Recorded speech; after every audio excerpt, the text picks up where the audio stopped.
Vidnova presents 30 Minutes of Diabolical, Volume 2, Session 6.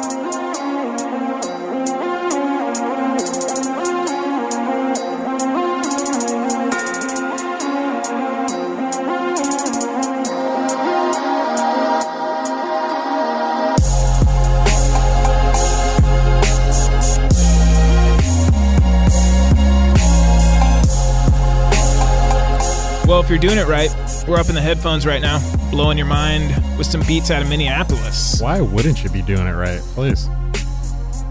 And of course, this is your 30 Minutes of Diabolical, and welcome to it. In this session, Team Diabolical heads to the Genesis planet to relive the life of a sci-fi icon. What a life it was. Concur. Next, we examine the morphology of a man that lived long as well as prospered. And we were the beneficiaries of that. And finally, we put controversy to rest as we say a final farewell. Very logical. It's a logical thing to do. As always, we welcome you into the Diabolical Penthouse, where pop culture and electronic beats are in focus. And don't forget about that razor wit. It'll cut you. And of course, there's the company. And that company starts with one Chuck Rendon.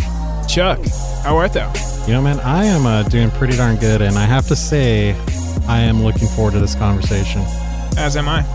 And of course, I'm a nocturnal human known as Curtis Harrod. All right, well, sounds like synchronization is complete. Let's say we get started. Chuck, it'd be a damn shame if we forgot about the third member of our party. Would you care to do some introductions?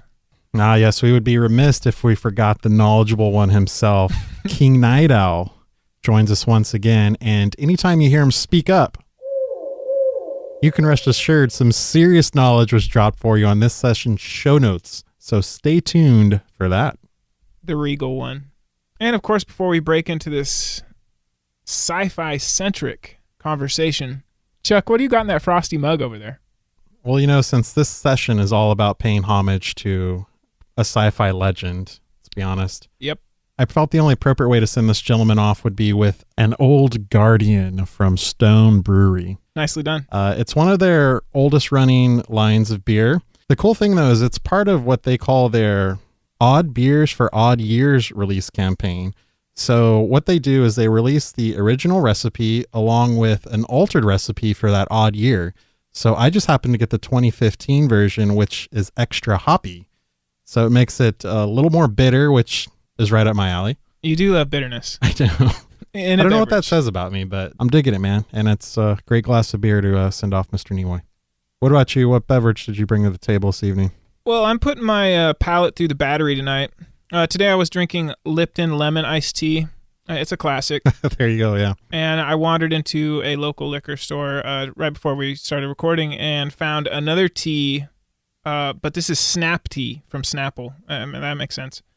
I have to say, the edge goes to Lipton right now. Snap Tea, it's okay. It's going to get me through this conversation, but Lipton's my standby. How much sugar is in that bad boy? I would expect Snapple to have loaded it. That's a great question. Just kind of read my demeanor as we go through this conversation. If I'm giddy, there's a lot of sugar. Enough said. Well, brother, sounds like we have a couple great drinks here. Cheers, man. Cheers to you. Before we get to that conversation on said icon or legend, whatever, we can hang whatever. It works, They all right? apply. Absolutely. Yeah. I say we break out some dope and listen to some dope from Thump while we're doing it. Chuck, your dope from this week. What's making your mind buzz? So my dope ties into this conversation we're about to have, as on Twitter, there was a picture that was dropped that played homage to Leonard Nimoy, and that was from NASA astronaut Terry Virts, who gave us a picture of him doing the Vulcan salute from aboard the International Space Station. But what's neat about it, the window is pointed down to Boston, Massachusetts, which is Leonard Nimoy's hometown. So you just saw his hand from the space station doing Spock's classic Vulcan salute, which I think we all are familiar with at this point. Nicely done. But it was just a striking image, and I thought it was a very respectful homage to, this great man. It certainly captured my attention. And my dope. Your dope, sir. Well, this week, last night actually, I sat down and had the pleasure of watching the 1982 classic Blade Runner. Chuck, would we hang classic on that? I would say classic, certainly. It's a very apropos time because they just announced the sequel that's going to come our way pretty soon. I don't know how I feel about that. It's the first time I watched the movie as an adult. I think I mentioned that last podcast. Right. But my dope is actually the score from that movie, and that's Vangelis. Now, no question, apparently 4 years from now, LA is supposed to look vastly different as the movie takes place in 2019. Right. But the score was rapturous for me. Loved it. It got a little too jazzy at times, but just the soundscapes for those panoramic shots of things flying around and stuff, it did it for me. All right. Yeah, no, nice call, man. I mean, Blade Runner is a classic for a reason. There's certainly I think the music obviously plays right into that. I'm curious if we'll have another Harrison Ford monologue during the next movie. Because that seems to be the one aspect of the film that has not aged very well, is his commentary through the movie for his character. But we'll see. Yeah, it'll be interesting. I know some people are really looking forward to the film. My interest is piqued. We'll see. Usually, though, when there's sequels that take place so far from the original, you're just kind of like, why? Yeah, right. It almost seems like a cash grab, but hopefully that's not the case.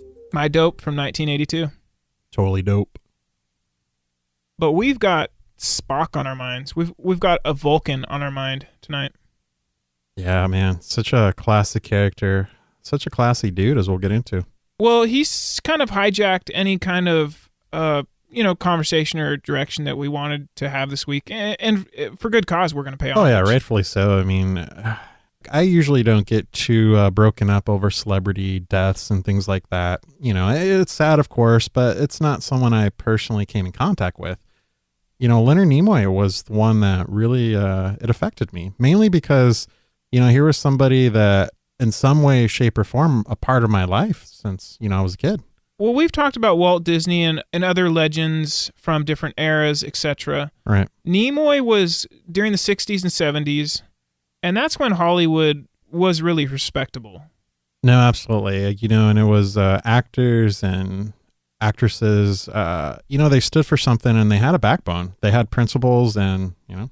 Well, a lot of the movies that came out, and this is the one kind of hidden treasure of sci-fi that a lot of people don't realize, is sci-fi is social commentary. It's packaged in an amazing way, right? But that is the best way to get out there. Well, yeah, at its heart, I mean, to technically be sci-fi, you have to be delivering on some commentary. Right, and Leonard Nimoy, along with people like Charlton Heston and stuff, they took that by the reins and did something with it. Yeah, absolutely. There's a reason we're dedicating a whole session to Leonard Nimoy. Classic dude, and I look forward to talking about him. Yeah, and kind of before our minds really catch on fire and we're unable to stop ourselves, Chuck. Let's take an interlude, let our minds cool off for a second. How's the stone treating you over there? It's good so far, man. I'm enjoying it. The extra hop, but a spring in my step. The hoppiness. I can see it. It's working. How about you? How's that Snap Tea going? Snap Tea, it's moving us briskly along, and there's a bit of irony. All right. Let's go ahead and take that interlude with a duo from the Pacific Northwest. When we return, we'll discuss the life of this legendary Vulcan.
Now, I got to ask to kick this conversation off.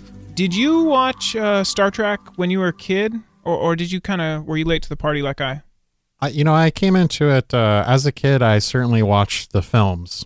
The television show, not so much. That was a little before my time, obviously. But I certainly got into it in later years when it was out on DVD and stuff. Star Trek was not really on my radar until the Abrams movies dropped. But Spock doesn't really need much context.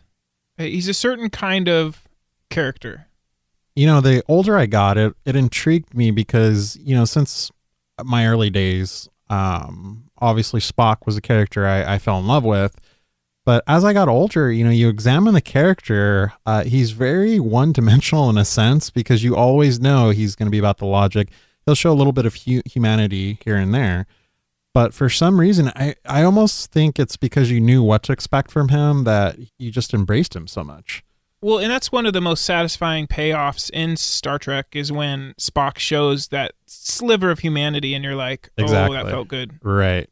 A quick personal story. When I was a kid, obviously, Star Wars was it for me. That's what my introduction, I guess you could call it sci-fi fantasy. Star Trek was certainly my foray into science fiction or kind of more of that world. Sounds right. But I remember for Christmas, the one thing I wanted, I already had the Star Wars movies on VHS, to date myself a little bit.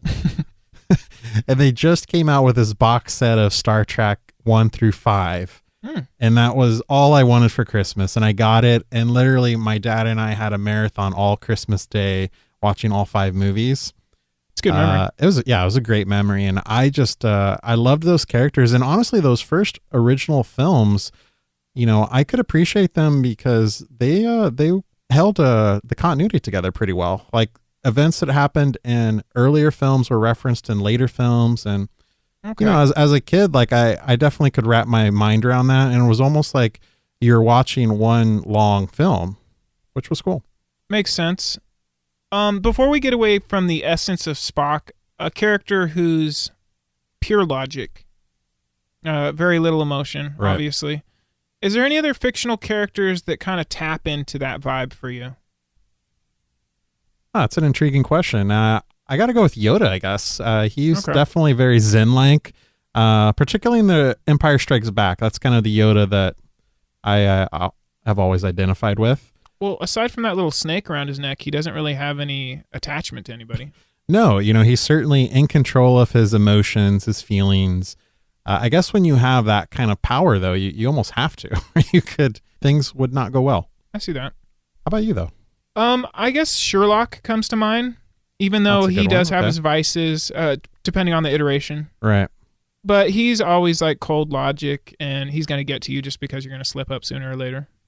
Nobody really touches Spock when it comes to just the sense he makes. Right. He can drop a very simple sentence and you're like, yep, that's the right thing to do. Yeah, it's almost like Spock kind of speaks, what we're all thinking, but we don't want to say, typically. And you can always count on him to, just tell it like it is because he's not ruled by his emotions. Just very briefly, because I am curious, Chuck. I can't stop myself. How did you feel about the portrayal of Spock from Zachary Quinto in the new movies? It was different. I almost I didn't not like it. It was certainly sort of a departure from the classic Spock that we know. Okay. It was almost like Spock, especially like that in the second film. It was kind of like Spock like on steroids a little bit. Yeah. Some of the action undermined his character. Yeah, I mean, I don't remember Spock being a superhero per se, but I can certainly respect what they were trying to do. I mean, they were trying to get Spock, for a new audience, kind of revamping him a little bit. And it was nice because they did have Leonard Nimoy in those films, so I think that grounded it a little bit. It's continuity. It's good for that old guard fan base, if you will. I got a thing though. Before we leave the Star Trek, sure. I have to ask you though. I know you're probably not as big a Star Trek fan as I am. Okay. But you have a favorite Spock memory or Spock scene? Holy cow! You're right. You just blindsided me. I'm gonna have to go to the Abrams films just because everything else is rest. That's your wheelhouse, right? You could really tell when he does the mind meld with Kirk on that frozen planet. and explains, him watching his world get blown up. Okay, nice. You feel that. Is a great acting moment, and a good job by the actor that played Kirk as well, kind of portraying that just inconsolable sorrow that must have hit Spock. So okay, that's my moment. What do you got? Nice. For me, and I'm sure most Star Trek fans out there probably point to this, but the quintessential Spock moment for me, of course, has to be, the pivotal death scene in Wrath of Khan. Okay. Good one. I think, we had such an emotional payoff between Shatner and Nimoy, and I have to give Shatner his credit here. That dude, you could feel the emotion exuberating from him. I would almost say that was probably his finest acting moment in the entire series. But such a classic scene, and the way, Nimoy delivered that line, "I have and forever shall be your friend." And, and then of course they did the Vulcan salute through the glass. It's powerful stuff. It is, and then of course during the eulogy that Kirk gives, and, he says, "In all of the souls I've encountered, his was the most human," which, that was a impactful moment as well, given Spock's character. So good call. Yeah, definitely tops for me. Well, those two characters, of course, were inseparable on screen. Of course, later we'll discuss how they couldn't come together in their final moments. Right. But, real quickly, though, I want to transition a little bit more to Leonard Nimoy, the man. I like it. Because here was a guy, who could have easily been defined by this one character. And probably in some respects he was, I suppose. Yeah. But he definitely embraced it. One of my favorite things, if anyone has a chance to read, he came out with 2 autobiographies about 20 years apart. I think his first one was in like 75. The second one dropped at 95, if I'm not mistaken. First autobiography was called "I'm Not Spock." Well, you get that a lot from actors that portray iconic characters, and then they're like, they can't get out of their shadow, and they're like, "Look, I'm more than this character." Right. And he got a lot of criticism for the title, although if you actually read the book, he's very complimentary of the character. Mm-hmm. He just thought it would kind of be a funny play on the, on the title or where he was at that time. But the cool thing is 20 years later, his next book is called "I Am Spock." So it's just a great kind of bookend anthology there. And if you have a chance to read this new one, though, it's really cool because the foreword is done by Spock himself. And he makes fun at the original title, saying how illogical that first title was. Nice. So it's just great fun. The guy certainly had fun with the character. Well, I kind of feel that, that's a little bit meta. It shows maturity in a person. It's kind of like, let's just take the platform of podcasting. When you first start podcasting, you're like, oh, we're doing it. If our friends listen, cool. As you go along, you're like, I'm a podcaster now. Right. Let's do this right. And you kind of feel that from he probably was like, people love this character. His logic, what he means to people in general. That's a big deal. Right.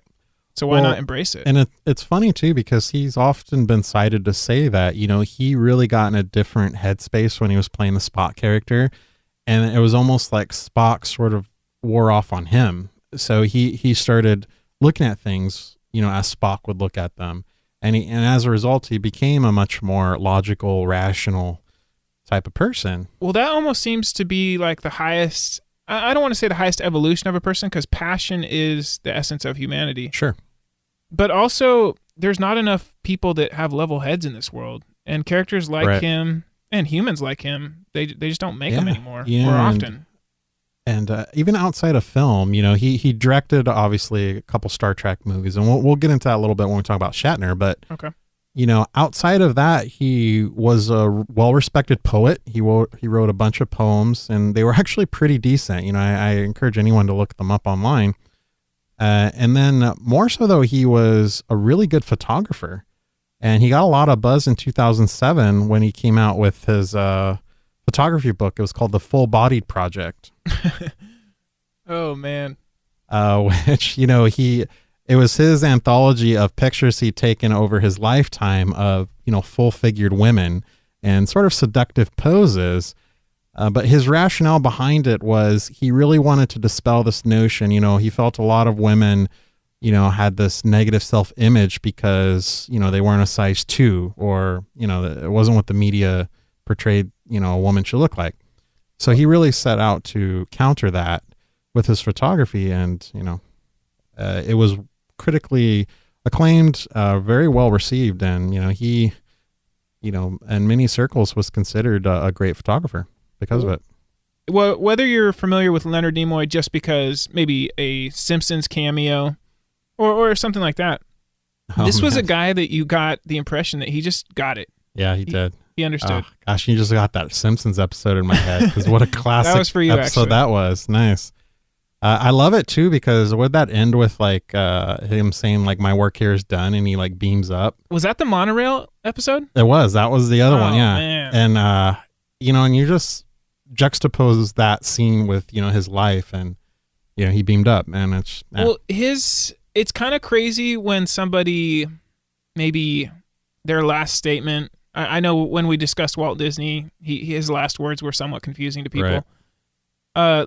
Leonard Nimoy's last tweet was very prophetic of his life and the way you view life. Yeah, no, very true. And definitely, we'll I'm sure King Night Owl will drop that tweet. But one last thing, and then we can kind of get into the Shatner stuff, because that's an interesting conversation. It is. But, taking it back to the original Star Trek series, just to show you, the kind of dude that Leonard Nimoy was, is, the original Star Trek series took place in like the late 60s. It had an African-American female star, which at that time was unheard of, really, for a primetime television series. Well, Star Trek, obviously, the show that debuted an interracial kiss. Absolutely. So, yeah, there was a lot of firsts going on. Yeah. So, Leonard Nimoy single-handedly petitioned the producers on that show to give equal pay to both Michelle Nichols, who played Lieutenant Uhura, and Walter Koenig, who played Chekhov, and he was successful. So he didn't have to do it, but he felt that these guys deserved to equal billing as the rest of the cast. He had to have been beloved by that crew. Oh, yeah, and maybe with the exception of Shatner, none of them have ever said anything negative about him. They all loved him. Well, Shatner's on his own little thing, but we're getting to that right as we speak. Obviously, they put Leonard Nimoy to rest in L.A., correct? They did, yeah. His on-screen counterpoint did not make that burial, and that kind of incited a little bit of, at least people were like, why? And there's an explanation. Right. According to Shatner, he was had a prior engagement with a charitable event in Florida, and so there would be no way that he would be able to make the funeral. And I know that kind of sent you a buzz. That part of it I'm actually okay with, because I do believe that if that statement is accurate, which who am I to say it wasn't right at this point? I do get a sense that Leonard Nimoy would have wanted him to fulfill that commitment. What we know of Leonard Nimoy, I will concur with that statement. I will say, personally speaking, if somebody that you've rose to prominence with, somebody who's been closer to you on screen and quite possibly off than anyone, right? If they're putting that person in the ground, you need to be there. Whether it's jumping on a jet in the middle of the night and then flying back, whatever. Yeah. You got to rain check that charity. Right. You just do. Yeah, very true. And, just to kind of stroke that fire a little bit, even though I genuinely believe later in life, they both were relatively okay friends, early on, they really butted heads a lot. And I personally feel that it was, Shatner became kind of jealous of Leonard Nimoy because A, he was very beloved. Right. But B, he directed Star Trek 4, which The Voyage Home, which critically was very well received. In fact, I believe it was received slightly even better than Wrath of Khan was. Those are big words. And for the fandom, it's right up there with Wrath of Khan. Those are the two. Star Trek 2, Star Trek 4 is kind of what everybody throws around as their favorite film. Okay. Shatner directed the follow-up Star Trek 5, The Final Frontier, which, was their search for God, and it's widely regarded as the worst Star Trek film. So, of course, Shatner's ego probably took a bruising on that one. Those guys were definitely like oil and water there for a bit. Yeah, I mean, you have to... Shatner's ego is legendary. I mean, yeah. But, even Shatner, though, in 2008, in his autobiography, he admitted that Leonard Nimoy, who was a self-professed alcoholic, early on in his career, got over it. He was there for William Shatner's wife at the time, who was dealing with alcoholism, and he helped her through that. So, Shatner did have some nice things to say about him in that regard. It seems that we have said goodbye to one of those rare sci-fi icons. Yeah, absolutely. He's definitely part of the, I would call almost the old guard of Hollywood that you just really don't come across, individuals like that too much anymore. People don't speak their mind. They're too worried about their brand. Right. Nimoy was not of that ilk. Yeah. Well, and I would even go a little bit further and say, even those today that do speak their mind, you got to question the motivation behind it. And if they're not promoting like an ulterior motive or being paid to say so, very true, or, very true. I'm looking at you, Kanye West. But yeah. I don't know that name. I don't know, man. My respect for Leonard Nimoy is just tenfold, man. He was a true icon. He would easily rank, in my tops as far as, icons for my childhood and even today. Agreed. But, it definitely feels like we're sort of coming to the end of our time here in the Diabolical Penthouse. For this session, you have any parting words for Mr. Nimoy? His life benefited the many and the few. It was impressive. Live long and prosper, that was a trademark from his character, and he really embraced that. I loved it on Twitter even, he would sign off every tweet, live long and prosper. Upon news of, his passing, of course, live long and prosper was trending all day on Twitter, among other, like 5 other topics related to Leonard Nimoy. Well, I have not seen kind of a blanket Twitter trend like that before. No, and I think it's a testament to the impact, not only the character Spock had on people, because I've even known people who Spock got them into science and sort of, it was an accessible way for those people to feel the scientific method and logic and all of that were accessible and cool, I will also say this about his character of Spock. He was also in the original iteration of Invasion of the Body Snatchers, I believe. Right. And I remember seeing him on screen when I was younger, and I was like, he is in the wrong film. That's how much he embodied the character of Spock. Like, it was hard to see him as any other character. So no, very true. The dude lived a legendary life, man. So, can't help but raise the glass to him. Good stuff. A rare kind of somber wrap-up, Chuck. Introspective one. It was. And we'll see how it's received, but it's right up there with the Walt Disney episode for me, man. It's always nice to pay homage to somebody that you respect and who influenced you. It's never a bad thing to reflect upon a life well lived. Very true. Very true. Speaking of life well lived, I'm at 86 Cujo on Twitter. If you follow me, if I follow you, you already know I throw sci-fi on my tweets all the time. Shout out to Mr. Nimoy there. Nice. Chuck, please drop some personal knowledge. Well, you can find me at Romba on Twitter. So, hey, night or day, send me a tweet. It's a logical thing to do. We never sleep. we really don't, Which actually. is illogical. It's kind of scary, dude. Probably so. It's trippy when you're like, I'm going to see if somebody's awake. And we're always awake. Always awake. It's funny, too, because every time if I know if I drop that 2 a.m. tweet, you're going to favorite it. Oh, man. We got problems. We do, but what are you going to do? And, if you enjoyed this session, and hopefully you did, Leonard Nimoy, you can find us on iTunes, Stitcher Radio, as well as various other platforms at this point. Various other platforms, indeed. SoundCloud being one. If you have an iPhone, feel free to drop us a review. That would be very much appreciated. Yes, please tell us how you like the show. If there's anything you don't like, so we make improvements. The easiest way to find us, do a search for 30 Minutes of Diabolical. Hit that subscribe button and become one with Team Diabolical. It's a groovy thing to do. It is. And for all those suits you heard from King Night Owl, make your way over to diabolical30.com under Volume 2, Session 6. Crazy. You will find the show notes, read them, level up. Chuck, would you please elevate the talent? Yes, sir. Well, we got things kicked off with Willie G from Minneapolis, Minnesota, with his song Here. Appropriate. Yes. Yeah, Minneapolis is cold. Stay warm, brother. We enjoy the beats. Yeah, you know, Willie G's a fan of the classic slasher characters like Michael Myers and Jason Voorhees, so We might have to break those out pretty soon. I respect that. Absolutely.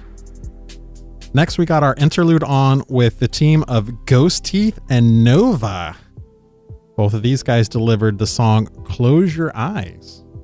It's a we listened to the first verse in that track. It has a second. It's well worth digging for. You can find them in the show notes. You know, Ghost Teeth is pretty mysterious, but I know Nova says he's fueled by the modern romance. So What a sensitive musician. there you go, man. Nice. It bleeds through in his music. Good stuff. And of course, we're decompressing with Vegard Veselya out of Norway. Nicely done getting through that. Thank you, sir.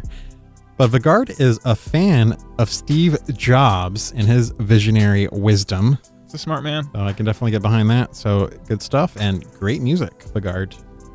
And of course, we have our Diabolical cover art from Uwe Stryza in Poland. This is kind of some fractal art. It kind of felt abstract, Spock-like send-off. Well, she's a fan of the math art, yeah. She is. Are you feeling it, Chuck? You know, I am. The picture's entitled Genesis, and I think it's a very appropriate send-off for, you know, the legendary Mr. Nimoy. Nice. A stimulating conversation with a couple stimulating beverages. Absolutely, man. I got to give a shout-out to Stone, their old guardian, man. Great glass of beer, perfect send-off for a legend as well. Snap tea, not too shabby. Got me through this conversation. A pleasure as always to sit down with you, Chuck. I concur, man. What a great conversation. And we certainly thank you all for joining us for it. And I believe on that note, we are out of the penthouse. So until next time, cheers.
Been and always shall be your friend.